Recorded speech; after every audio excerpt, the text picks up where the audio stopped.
ایک طرف Ubaidullah, ساسی بوکا، کپا Khan, کنجو Khan, کلدی bag بیٹھے تھے، جبکہ دوسری سمت اوسو خان، کویون اور دورچی اپنے کچھ ساتھیوں کے ساتھ ہو بیٹھے تھے۔ وہ یورت بھی سامنے کھڑا کر دیا گیا تھا جس کے اندر حسین خوبصورت الجائے خاتون کو رکھا گیا تھا، اور الجائے خاتون کو اجازت دے دی گئی تھی کہ وہ یورت سے باہر نکل کر یا یورت کے دروازے پر کھڑی ہو کر اس مقابلے کا نظارہ کر سکتی تھی۔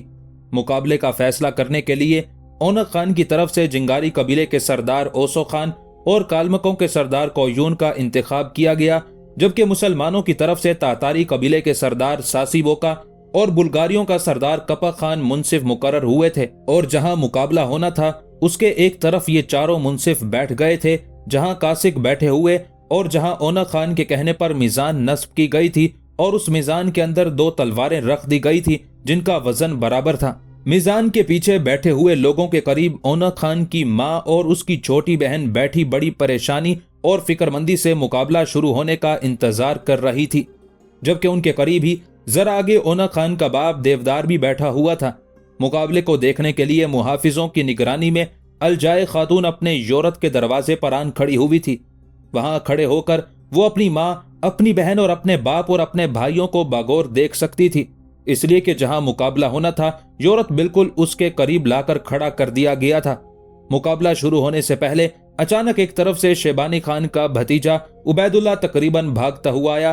کچھ دیر تک بڑی رازداری سے اس نے برق خان کے کان میں سرگوشی کی۔ جب تک وہ کچھ کہتا رہا برق خان مسکراتا رہا۔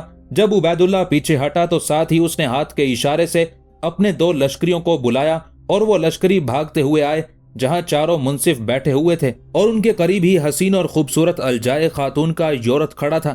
بالکل یورت کے سامنے شیبانی خان کے بھتیجے عبیداللہ کے کہنے پر ایک لشکری وہاں لوہے کا کھونٹا ٹھونکنے لگا تھا۔ کھونٹا ٹھونکنے کے بعد اس نے اس کے ساتھ زنجیر باندھی اور زنجیر کے دوسرے سرے میں لوہے کا ایک گول اور موٹا حلقہ لگا ہوا تھا۔ جب تک عبیداللہ کے آدمی یہ کام کرتے رہے برق خان مسکراتے ہوئے انہیں دیکھتا رہا۔ مقابلہ اب شروع ہونے والا تھا، لہٰذا برق خان زمین کی ننگی پیٹھ پر سجدہ ریز ہوا۔ جس وقت وہ زمین پر سجدہ ریز ہوا تھا، قریب ہی اپنے یورت کے دروازے پر کھڑی الجائے خاتون اسے دیکھ رہی تھی۔ اس کے ایسا کرنے پر الجائے خاتون نے اس محافظ کو جو اس کی حفاظت کے لیے کھڑا تھا مخاطب کر کے کہا، یہ تمہارا سردار برق خان کیا میرے بھائی کے ساتھ مقابلہ شروع کرنے سے پہلے اپنے گناہوں کی معافی مانگ رہا ہے؟ یہ جتنی بھی معافی مانگے آج شکست اس کا مقدر بنے گی۔ سن باشکیری محافظ، آج کا دن جہاں میری رہائی اور آزادی کا دن ہے، وہاں یہ دن تمہارے سردار برق خان کے لیے ذلت اور رسوائی کا طوفان لے کر آئے گا۔ یہاں تک کہنے کے بعد الجائے خاتون جب خاموش ہوئی تب باشکیری محافظ سینہ تانتے ہوئے کہنے لگا، خاتون یہ تمہارا اپنا اندازہ ہے، مجھ سے پوچھو، قسم مجھے اپنے خالق مہربان کی، ہمارا سردار برق خان تمہارے بھائی اونق خان کو تیغ زنی کے مقابلے کے دوران خس و خاشاک کی طرح اڑا کر رکھ دے گا۔ اس سے آگے اس محافظ نے کچھ نہ کہا، خاموش ہو کر کھڑا ہو گیا۔ دوسری طرف زمین پر سجدہ ریز ہونے کے بعد برق خان بڑی عاجزی سے دعا مانگ رہا تھا، اے مالک و دو جہاں، اے سارے جہان کے رب، مجھے مقابلے کے میدان میں جذبوں کی سچائی، اس کی کامیابی، سلگتی سانسوں میں خوشبو سی فوز مندی، دل و جان کی راحت سی کامرانی اور نگاہوں کی تسکین سی ظفر مندی عطا کرنا۔ یہاں تک کہنے کے بعد برق خان اپنی جگہ پر کھڑا ہوا۔